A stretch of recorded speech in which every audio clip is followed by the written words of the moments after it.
I covered champagne for Wine Spectator for 10 years, so you can probably guess where my taste lies when it comes to sparkling wine. Then last April at Vinitaly, with my colleagues Tom Matthews and Alison Napius, we enjoyed several vintages of the wine you are about to taste, the Brut Trento Giulio Ferrari Riserva del Fondatore, going back to 1993. And let me tell you, Ferrari makes world-class sparkling wines. Matteo Lunelli is the chairman of the Ferrari Winery and the third generation of his family to run the company. It's my pleasure to introduce Matteo Lunelli. Good afternoon, ladies and gentlemen, and thank you very much, Bruce, for your introduction. It is a real pleasure and an honor to be here today. Let me start from a little bit of the history of our winery, because this year we are celebrating the 110th anniversary of Ferrari. Ferrari was founded in 1902 in Trento, which is a city in the northeast of Italy in the middle of the Alps, by a man called Giulio Ferrari, to whom the wine we are tasting today is dedicated. Giulio's dream was to create a bottle-fermented sparkling wine in his own region, and he had a great intuition since the very beginning, because he understood that Trentino would have been a perfect land to grow Chardonnay and Pinot Noir for a world-class sparkling wine. So he started a very limited production with a strong attention to quality in every detail. Every bottle, to bear its name, had to be like a work of art for Giulio Ferrari. And he was also a true pioneer, because he was the first viticulturist to bring Chardonnay in Italy and to plant it.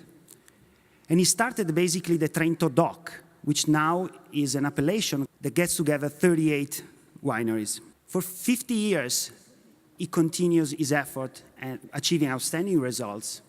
But since he had no children, he had to look for somebody who could continue his venture. And he chose my grandfather, Bruno Lunelli, who was a wine merchant in Trento. He was one of his friends and one of his clients. And so in 1952 starts the history of Ferrari with my family.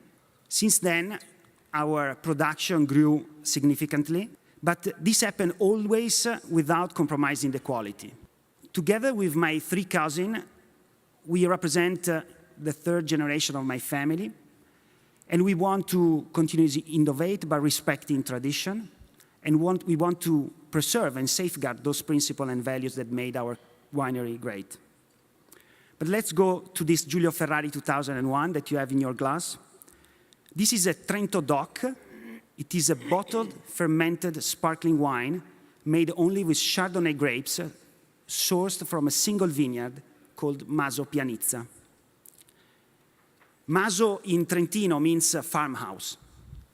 Maso Pianizza is located in the Trentino Mountains at an altitude of between 800 and 2100 feet above the sea level. It has a mainly stony terrain made of limestone gravel.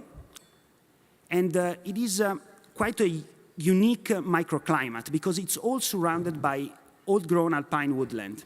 So at the end of the summer, during the ripening period, there is a strong diurnal shift in temperature between day and night.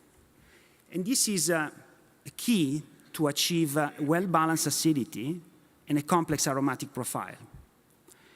This is probably one of the characteristics of Trento DOC, of our mountain agriculture, because altitude is our key feature.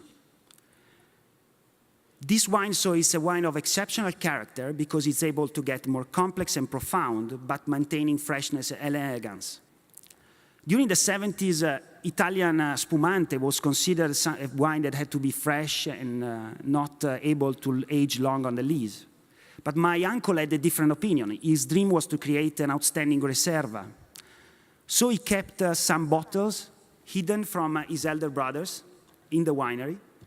And after 8 years, he called his brothers and he said, look, you should taste this. And they loved it. We presented it to the market, and it was a great success. So Giulio Ferrari is a perfect expression of our Italian metodo classico.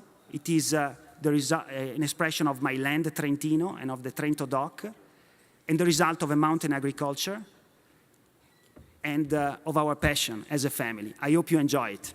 Thank you very much.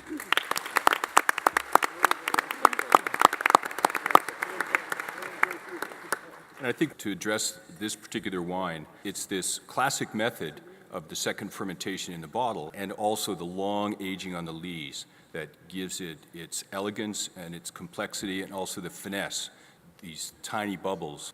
And that's what sets it apart from a lot of other sparkling wines, not only in Italy but around the world. Yeah, it ages 10 years on the lees, probably. This is a vintage 2001, so it has a long aging on the lees. Thank you, Matteo.